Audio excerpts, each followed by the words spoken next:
Salam sejahtera dalam nama Tuhan Yesus Kristus, Shalom. Bapak Ibu yang dikasihi Tuhan, kembali kita bertemu pada kesempatan ini untuk merenungkan firman Tuhan dalam kitab Efesus pasal 6 ayat 10 sampai dengan ayat 20. Mari kita berdoa. Kami bersyukur kepadamu Bapa dalam nama Tuhan Yesus, sebab Engkau kembali memberikan kepada kami kesempatan untuk baca Alkitab dan merenungkan firman Tuhan. Kami sungguh percaya bahwa firman Tuhan adalah Engkau sendiri yang berbicara kepada kami, sehingga ketika Engkau memberikan kami kekuatan dan kemampuan untuk paham akan firman-Mu, maka firman-Mu dapat kami lakukan dan menjadi berkat untuk hidup kami dan orang lain. Tuhanlah yang mengampuni dosa kami bersyukur dalam nama Tuhan Yesus. Amin. Bapak Ibu, mari kita baca firman Tuhan dalam Efesus pasal 6 ayat 10 sampai ayatnya yang ke-20. Efesus 6 ayat 10 sampai ayat 20. Dengan judul perlengkapan rohani. Akhirnya hendaklah kamu kuat di dalam Tuhan, di dalam kekuatan kuasa-Nya. Kenakanlah seluruh perlengkapan senjata Allah supaya kamu dapat bertahan melawan tipu muslihat iblis. Karena perjuangan kita bukanlah melawan darah dan daging, tetapi melawan pemerintah-pemerintah, melawan penguasa-penguasa, melawan penghulu-penghulu dunia yang gelap ini, melawan roh-roh jahat di udara. Sebab itu ambillah seluruh perlengkapan senjata Allah supaya kamu dapat mengadakan perlawanan pada hari yang jahat itu dan tetap berdiri sesudah kamu menyelesaikan segala sesuatu. Jadi berdirilah tegap, berikat pinggangkan kebenaran dan berbaju sirahkan keadilan. Kakimu berkasutkan kerelaan untuk memberitakan Injil damai sejahtera. Dalam segala keadaan pergunakanlah perisai iman. Sebab dengan perisai itu kamu akan dapat memadamkan semua panah api dari si jahat. Dan terimalah ketopong keselamatan dan pedang roh, yaitu firman Allah. Dalam segala doa dan permohonan berdoalah setiap waktu dalam roh dan berjaga-jagalah dalam doamu itu dengan permohonan yang tak putus-putusnya untuk segala orang kudus. Juga untuk aku supaya kepadaku, jika aku membuka mulutku dikaruniakan perkataan yang benar, agar dengan keberanian aku memberitakan rahasia Injil, yang kulayani sebagai utusan yang dipenjarakan. Berdoalah supaya dengan keberanian aku menyatakannya sebagaimana seharusnya aku berbicara. Demikianlah kita sudah membaca firman Tuhan. Bapak Ibu yang terkasih dalam Tuhan, kita tadi sudah membaca kitab Efesus pasal 6 ayat 10 sampai ayat 20. Dan tema untuk minggu ini adalah kenakanlah seluruh perlengkapan senjata Allah. Surat ini ditulis oleh Rasul Paulus ketika ia sementara berada dalam penjara karena kebenaran. Kota Efesus itu adalah kota kedua terbesar pada masa pemerintahan Romawi. Sesudah kota Roma. Pada saat kita telah terima Tuhan Yesus sebagai Tuhan dan Juru Selamat, maka pada saat itu kita akan selalu berhadapan dengan medan perang. Dan itu setiap hari. Perang antara apa? Perang antara gelap dan terang, perang antara dosa dan kebenaran. Nah, di ayat 12 disebutkan di sana kalau kita baca, perjuangan kita bukanlah melawan darah dan daging, tetapi melawan pemerintah-pemerintah, melawan penguasa-penguasa, melawan penghulu-penghulu dunia yang gelap ini, melawan roh-roh jahat di udara. Bapak Ibu yang terkasih dalam Tuhan, iblis bukan darah dan daging. tetapi ia sering memakai darah dan daging, yaitu manusia. Sebab itu kita tidak hanya waspada terhadap iblis, tetapi juga kita harus waspada kepada manusia yang dipakai oleh iblis. Kita memang tidak berperang dengan manusia, tetapi kita harus waspada terhadap manusia yang telah dipakai oleh iblis atas apa yang ada di balik itu. Apa itu? Yaitu mereka bisa menfitnah, melemahkan, menyerang, menjatuhkan, menghakimi, mengintimidasi, dan lain-lain pekerjaan iblis. Maka apa yang harus kita lakukan untuk berhadapan dengan peperangan secara rohani ini? Ayat 13 menjadi kunci daripada kemenangan. Apa itu? Mari kita baca apa yang tertulis dalam ayat 13.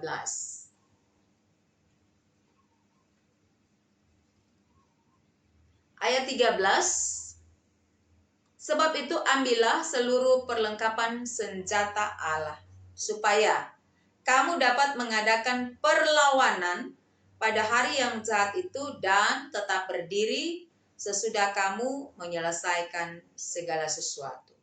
Tetap berdiri sesudah kamu menyelesaikan peperangan itu. Ini adalah kunci untuk kita berhadapan dengan iblis atau dengan peperangan rohani, berperang secara rohani. Rasul Paulus mengambil simbol seluruh perlengkapan senjata Allah. Dia melihat bahwa perlengkapan seperti perlengkapan perang tentara Romawi. Seperti perlengkapan perang tentara Romawi. Mari kita lihat apa itu perlengkapan senjata Allah dalam rangka menghadapi peperangan rohani. Pertama disebutkan di sini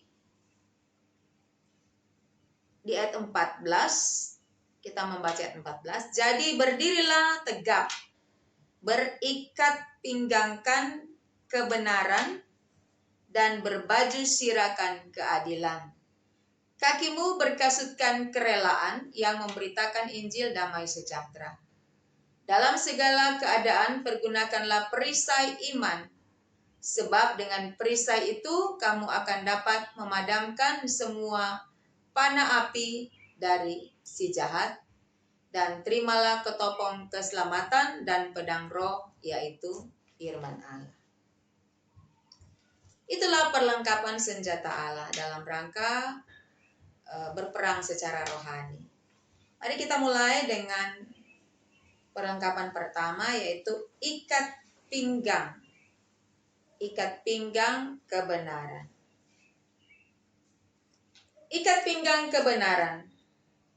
Ikat pinggang ini tujuannya adalah untuk mengencangkan celana yang dipakai dalam berperang. Mengapa harus diikat dengan kencang? Supaya semua berada pada tempatnya. Celana terikat, bisa ditaruh pedang di sampingnya. Itu berarti kebenaran membuat kita terjaga. Dan dosa membuat kita dipermalukan. Kebenaran itu seperti ikat pinggang yang membuat hidup kita tidak mendapatkan malu, tidak dibuat malu. Membuat hidup kita harus benar, itulah sebabnya terikat dengan kencang. Nah, orang yang berbuat jahat atau orang yang berbuat tidak benar, sekalipun dia menyembunyikan, pada waktunya kejahatan itu tetap akan nampak juga. Itu yang pertama. Yang kedua adalah berbaju sirakan keadilan. berbaju sirakan keadilan. Berbaju sirakan keadilan. Nah, tentara Romawi kan memakai baju sirah itu sebagai pelindung dada atau pelindung organ vital yang ada di dada, di hati, di jantung. Apa yang dimaksud dengan berbaju sirakan keadilan? Yaitu kita harus menjaga sikap hati kita supaya benar dan adil. Karena keadilan akan membuat hati dan motivasi kita tetap bersih.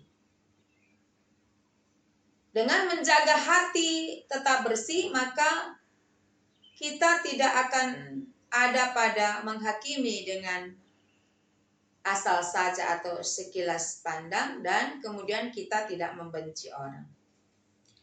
Mari kita baca dalam Mazmur 11 ayat 7. Mazmur 11 ayatnya yang ke-7. Mazmur 11 ayat 7. Sebab Tuhan adalah adil dan Ia mengasihi keadilan. Orang yang tulus akan memandang wajahnya. Jadi Tuhan itu adalah adil dan Ia mencintai keadilan.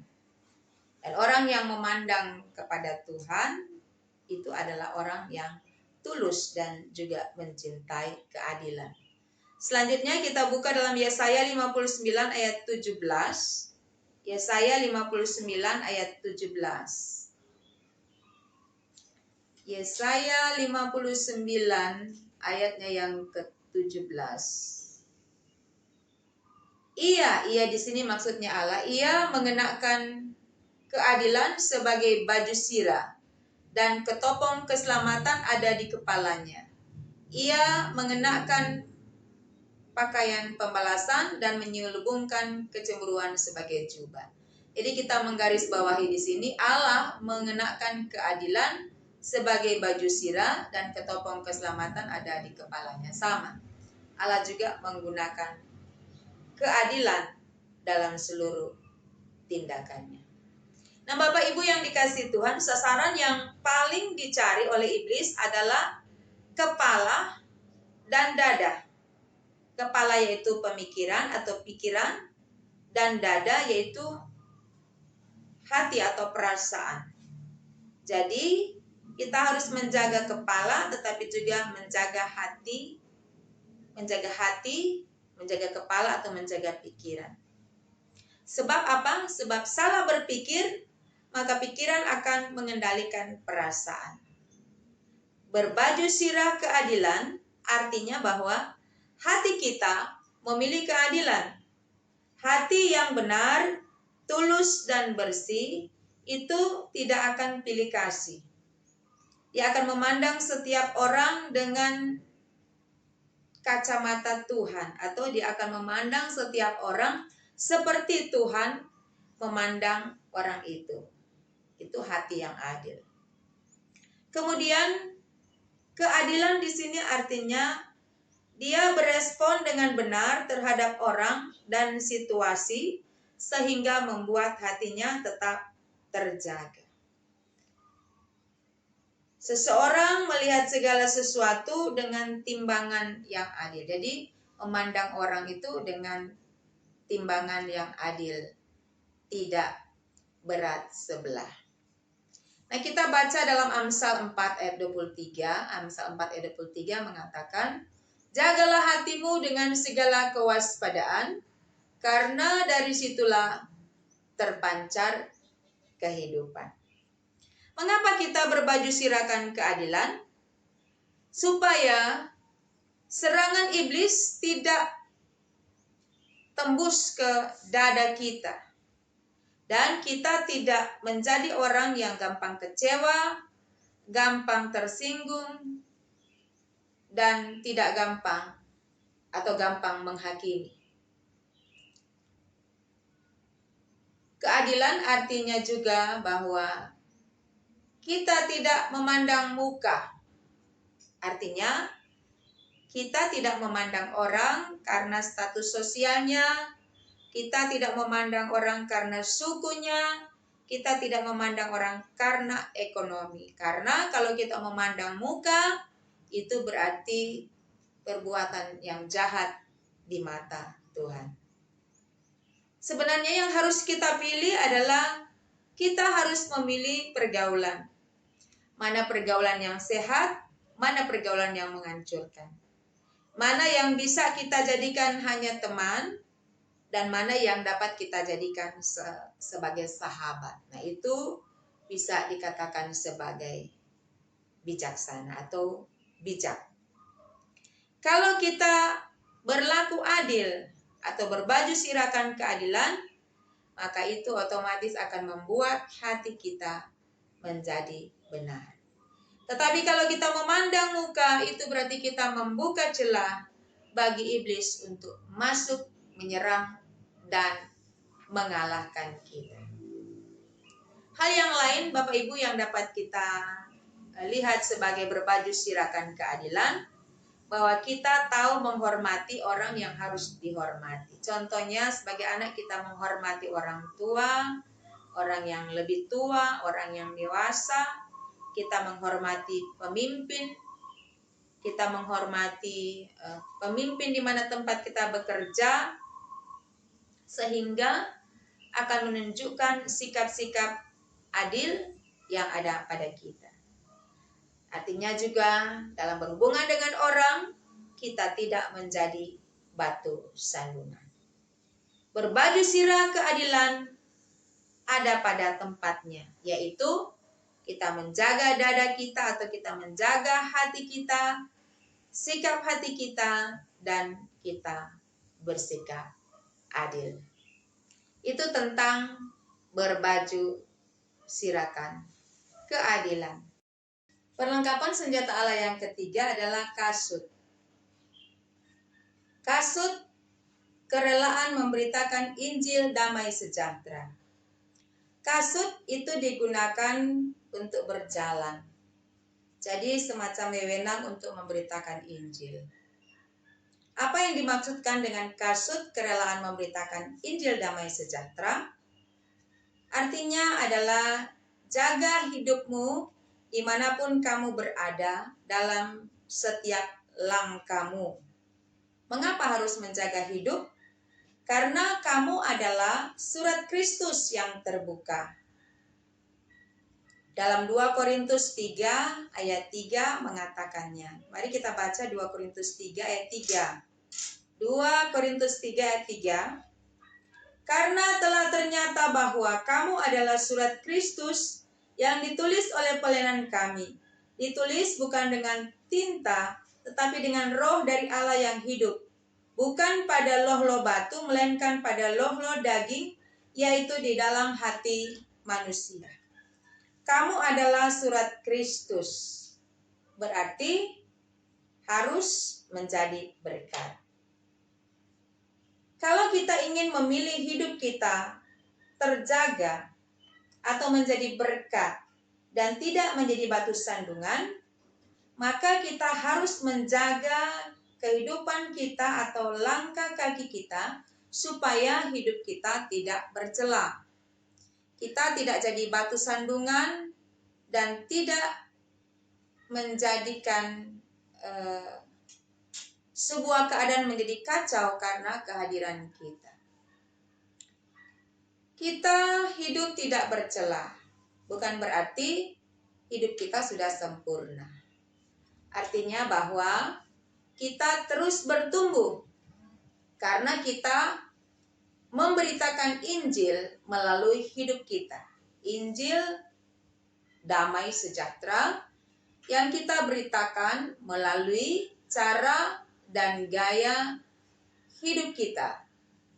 Jadi hidup kita sebagai surat Kristus itu harus menjadi inspirasi, bahkan menjadi berkat bagi banyak orang sehingga banyak orang melihat Allah dalam hidup kita dan mereka memuliakan Tuhan. Waktu kita menjadi batu sandungan bagi orang lain, itu berarti kita sementara membawa diri kita jadi batu sandungan untuk diri kita sendiri. Kasut kerelaan memberitakan Injil damai sejahtera adalah setiap langkahmu, setiap perjalanan hidupmu haruslah menjadi berkat, dan itu tadi, orang melihat Allah dalam hidupmu. Hidupmu harus menjadi kesaksian. Menjaga setiap langkah hidup kita sama dengan kita menjaga perkataan, kedua kita menjaga perbuatan, ketiga kita juga menjaga cara berpakaian kita. Sekarang kita berpindah pada perisai iman atau senjata yang keempat. Perisai iman. Perisai itu kalau kita melihat tentara atau ada polisi, mereka memegang perisai seperti kotak bisa dari bahan besi atau logam yang berbentuk segi empat setinggi tubuh manusia. Tujuannya apa untuk menggunakan perisai? Yaitu untuk melindungi, untuk menangkis serangan yang diarahkan kepada kita. Perisai iman artinya untuk menangkis, memadamkan panah api si jahat yang diarahkan kepada kita. Perisai iman. Iman artinya percaya. Di dalam Lukas 17 ayat 6 dikatakan, asal kamu punya iman sebesar biji sesawi saja, kamu dapat memindahkan gunung. Biji sesawi itu adalah biji yang paling kecil atau benih terkecil, benih paling kecil. Firman Tuhan ini mau maksudkan bahwa iman bukanlah masalah iman yang besar atau iman yang kecil. Yang terpenting adalah tidak goyah. Itu akan menjadi perisai dalam menangkap atau dalam menangkis setiap serangan. Iman itu yang penting adalah keteguhan. Keteguhan berarti tidak mudah goyah. Asal kita teguh memegang firman. Jadi iman harus berdiri di atas firman.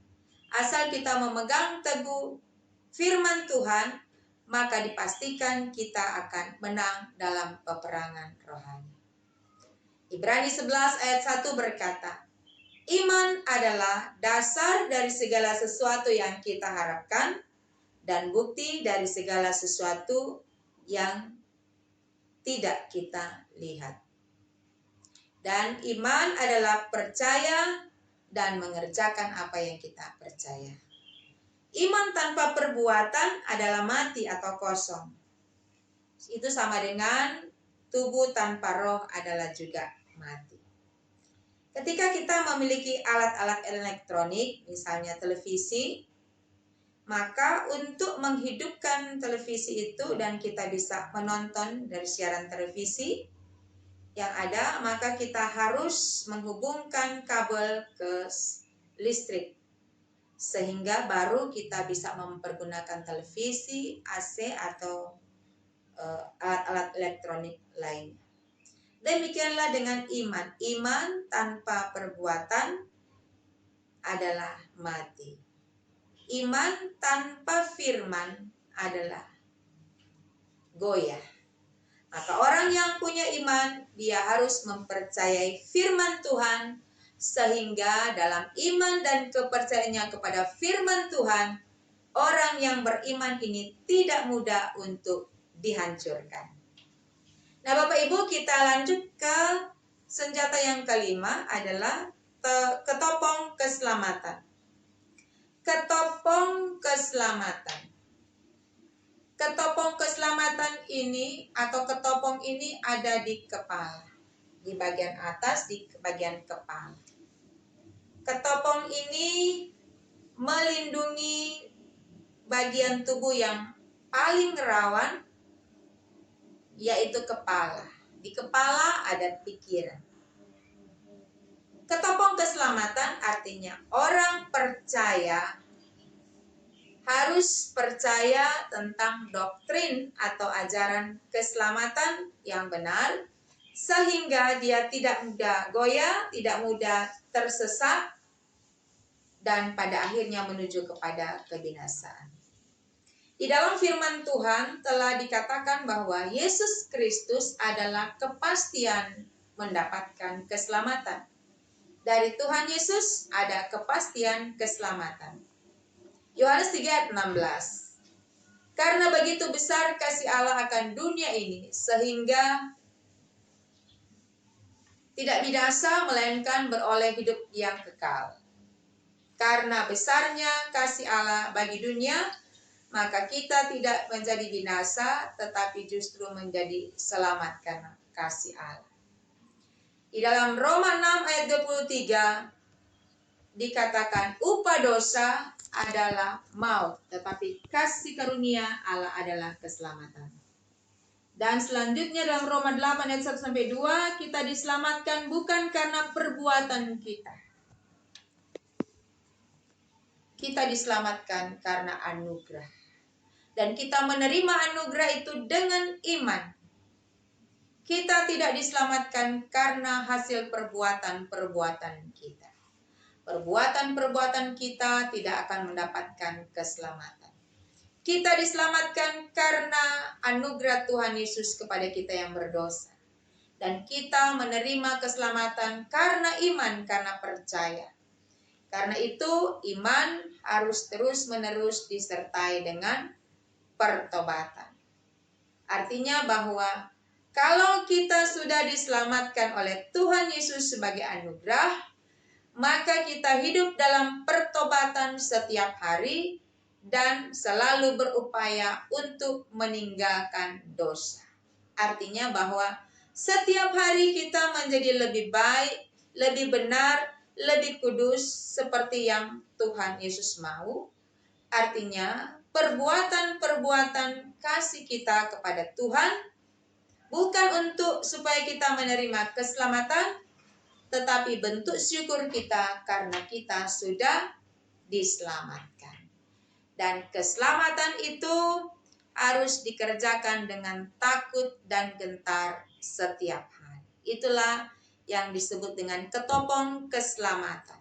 Di dalam pikiran kita ada doktrin, ada ajaran bahwa kita sudah menerima keselamatan yang benar dari Tuhan Yesus sebagai anugerah, dan kita menerima dalam iman dan selalu ada dalam pertobatan setiap hari untuk menjaga keselamatan itu tetap menjadi bagian kita.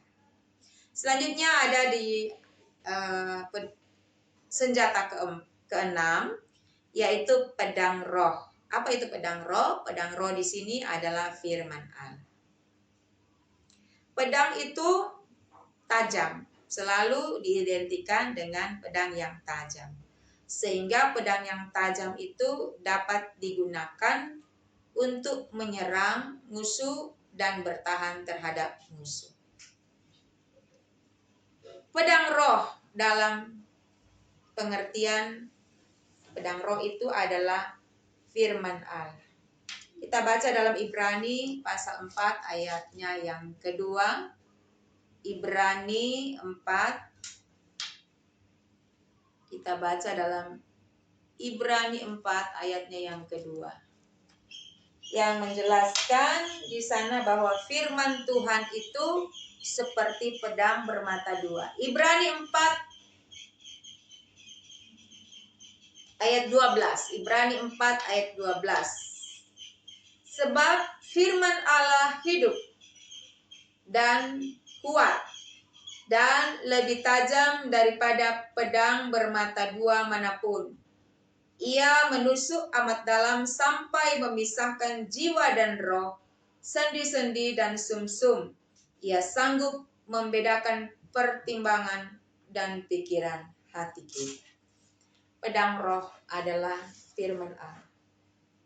Ia tajam dan sanggup membelah. Ia sanggup membedakan pertimbangan dan pikiran hati kita, Ia sanggup memisahkan jiwa dan roh, sendi-sendi dan sumsum.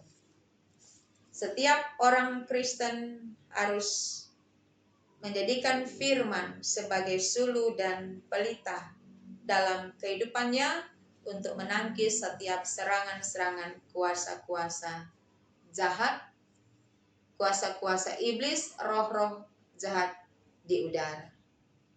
Ketika Tuhan Yesus dicobai dalam Matius 4 ayat 4, dicobai oleh iblis, Tuhan Yesus selalu berkata, ada tertulis, yaitu firman yang tertulis. Tuhan Yesus menangkis serangan daripada iblis ketika ia dicobai, selalu dia kembali kepada firman. Dan Tuhan Yesus mengalami kemenangan. Dalam Mazmur 119 ayat 105 dikatakan bahwa firman Tuhan adalah pelita bagi kakiku dan terang bagi jalan.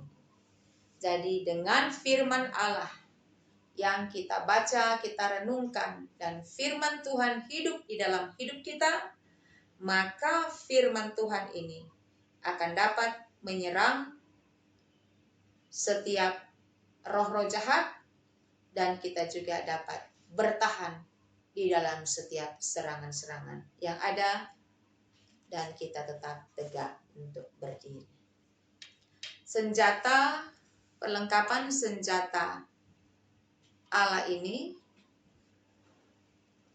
disebutkan oleh Rasul Paulus ada 6. Perlengkapan senjata Allah ada 6, tetapi di sana juga kita tidak boleh lupa dengan yang ke-7 ditambahkan adalah apa di sana? Yaitu doa. Kita bisa membaca dalam ayat 18, ditutup dengan dalam segala doa dan permohonan, berdoalah setiap waktu dalam roh dan berjaga-jagalah dalam doamu dengan permohonan yang tak putus-putusnya. Doa adalah nafas bagi setiap orang percaya kepada Kristus. Dengan berdoa kita menjalin hubungan dengan Tuhan. Maka doa tidak boleh lepas dari hidup kita. Berdoalah pada setiap waktu, itu berarti menunjuk kesempatan. Setiap kesempatan kita berdoa di dalam roh, berdoa dalam roh kepada Tuhan, dan kita terus waspada dan berjaga-jaga. Dalam firman ini dikatakan, janganlah doa dan permohonanmu menjadi putus. Harus tetap ada. Kita berdoa untuk kita sendiri, tetapi jangan lupa juga kita berdoa untuk orang-orang kudus, untuk hamba-hamba Tuhan, untuk pelayan-pelayan Tuhan. Dan selanjutnya di ayat 19-20, dalam pekerjaannya sebagai seorang rasul, dengan berbagai tantangan dan pergumulan dalam pelayanan, maka Rasul Paulus dengan terbuka berkata bahwa berdoalah juga untuk aku, supaya kepadaku ketika aku membuka mulutku, Tuhan mengaruniakan perkataan yang benar, sehingga dalam kebenaran perkataan dari Tuhan, dia dapat keberanian untuk memberitakan Injil.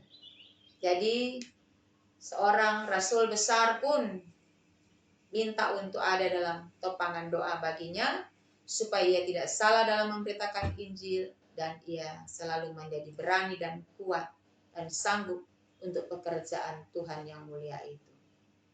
Dia minta supaya dia terus didoakan, sehingga ia berbicara sebagaimana seharusnya seorang hamba Tuhan. Bapak Ibu yang dikasihi Tuhan, kita telah membahas semua perlengkapan senjata Allah yang disampaikan oleh Rasul Paulus kepada jemaat di Efesus, tetapi juga bagi kita sekalian. Sangat berarti bahwa seluruh senjata Allah ini perlu menjadi perlengkapan kita untuk menghadapi kehidupan ini dengan rupa-rupa ujian dan tantangan dalam bentuk apa saja, baik berhadapan dengan manusia, tetapi dengan roh-roh jahat di udara. Kita tidak boleh hanya menggunakan satu senjata saja. Kita harus mempergunakan semuanya, karena semuanya itu saling terkait, saling terhubung satu dengan yang lain. Senjata ini merupakan pelindung bagi kita, supaya kata firman Tuhan tadi bahwa ketika kita mendapatkan serangan, maka kita tetap teguh berdiri, tetap menjadi orang Kristen yang percaya kepada Tuhan, tidak mudah goyah, tidak mudah rapuh, tetapi selalu ada dalam kemenangan apapun yang kita hadapi dan alami, karena kita memakai senjata kebenaran dari Tuhan Allah sendiri. Mari kita periksa hidup kita, apakah semua atau seluruh senjata Allah ini, perlengkapan senjata Allah ini sudah ada pada kita. Kita memeriksa hidup kita, jangan-jangan ada 1-2 bagian yang terlewatkan, maka ini juga menjadi sebuah koreksi atau sebuah tuntunan bagi kita bahwa kita pun tidak luput dari kelemahan dan keterbatasan. Itulah sebabnya perlengkapan rohani, perlengkapan senjata Allah perlu ada di dalam hidup kita, sehingga kemenangan demi kemenangan akan kita raih dalam persoalan pergumulan apa saja yang kita hadapi hari lepas hari. Tuhan memberkati kita dengan firman-Nya. Amin. Mari kita berdoa. Tuhan, terima kasih karena Engkau berkenan memberi firman-Mu untuk kami. Materaikanlah firman Tuhan ini dalam hidup kami, supaya kami semakin matang, semakin dewasa, semakin kokoh, semakin berani menjalani dan menghadapi hidup ini, karena kami mempergunakan seluruh perlengkapan senjata Allah. Biarlah kehidupan kami selalu berkenan di mata Tuhan, kami boleh jadi berkat, nama Tuhan dipermuliakan. Dalam nama Yesus kami berdoa. Amin.